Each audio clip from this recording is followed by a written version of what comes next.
안녕하십니까. 맨눈으로 세상의 흐름을 읽어드리는 와이타임스 정세 분석의 추부길입니다. 러시아가 우크라이나의 동부 지역인 돈바스에 대해서 대대적인 공격을 제기했지요. 또 러시아는 속속 병력을 증파하면서 신속하게 돈바스를 포함한 이 동남부 지역의 점령을 꾀하고 있습니다.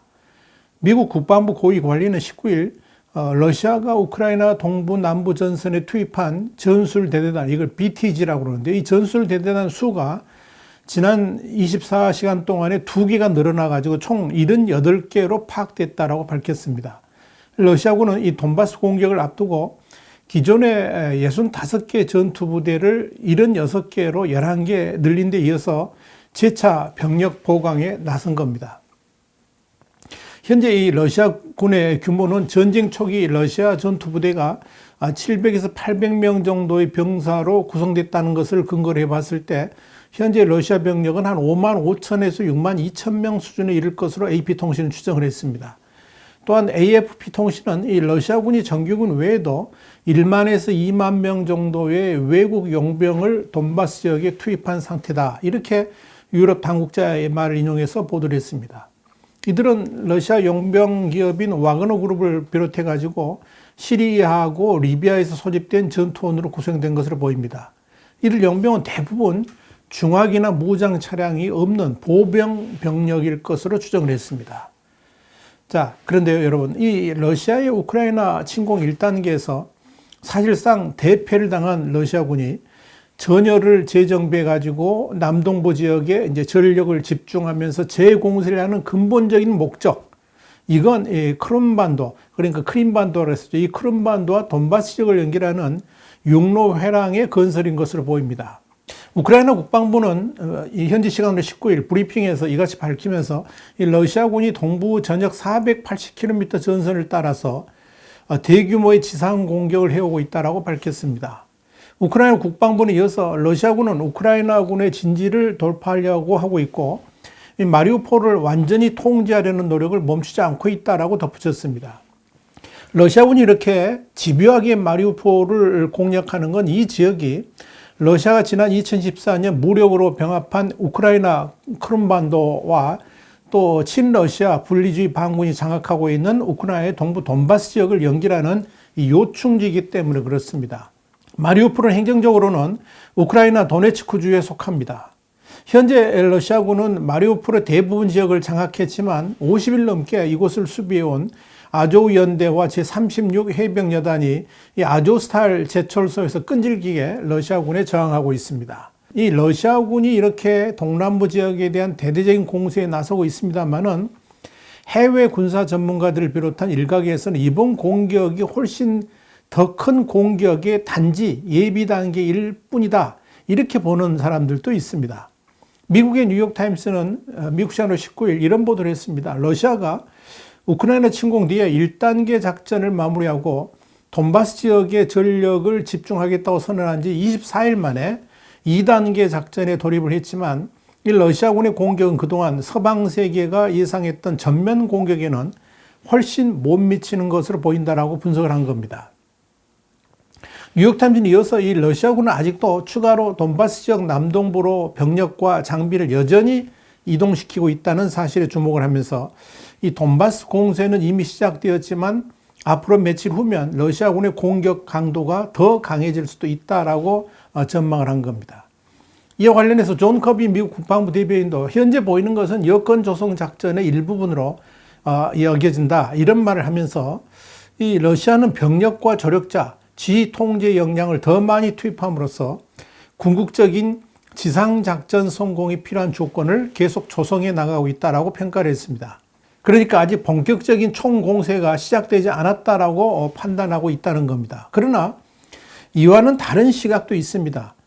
미국 싱크탱크인 CNA의 러시아 군사 전문가인 마이클 코프만은 돈바스에서 무슨 일이 벌어지는지에 무관하게 이 러시아군은 이미 힘이 빠진 병력일 것이라 그러면서 다음 공격은 겉으로 보이는 것에 비해서 덜 결정적일 것이다. 이렇게 내다본 겁니다. 그러니까 추가로 뭐가 더 투입되는 게 아니라 이게 사실상 러시아군의 전부다. 이렇게 평가를 한 겁니다.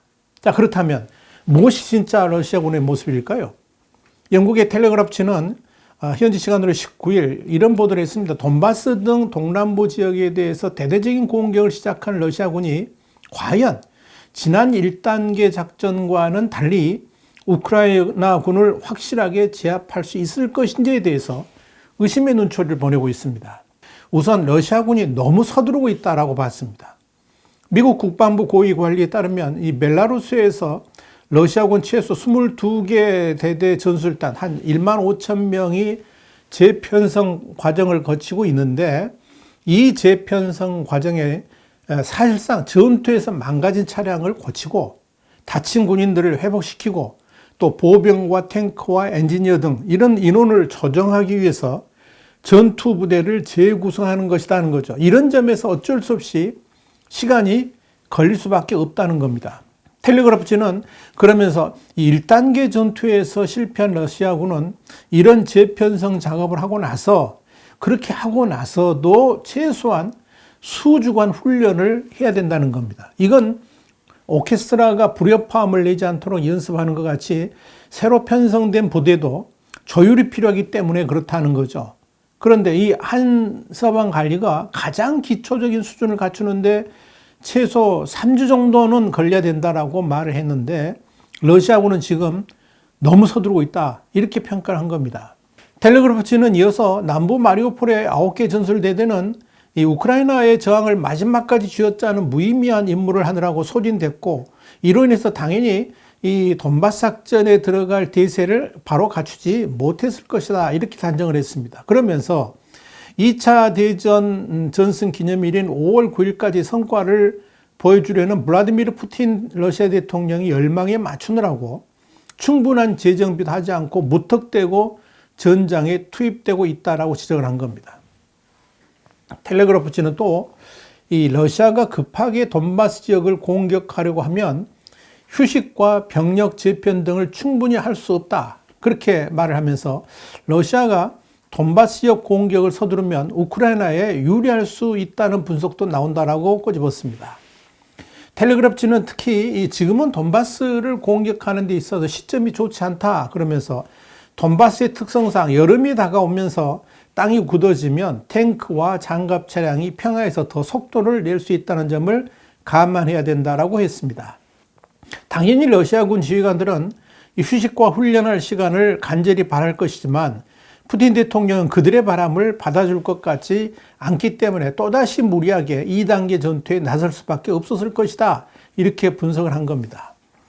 텔레그래프는 그러면서 러시아군은 병력 규모도 충분한 상황이 아니다. 그랬습니다.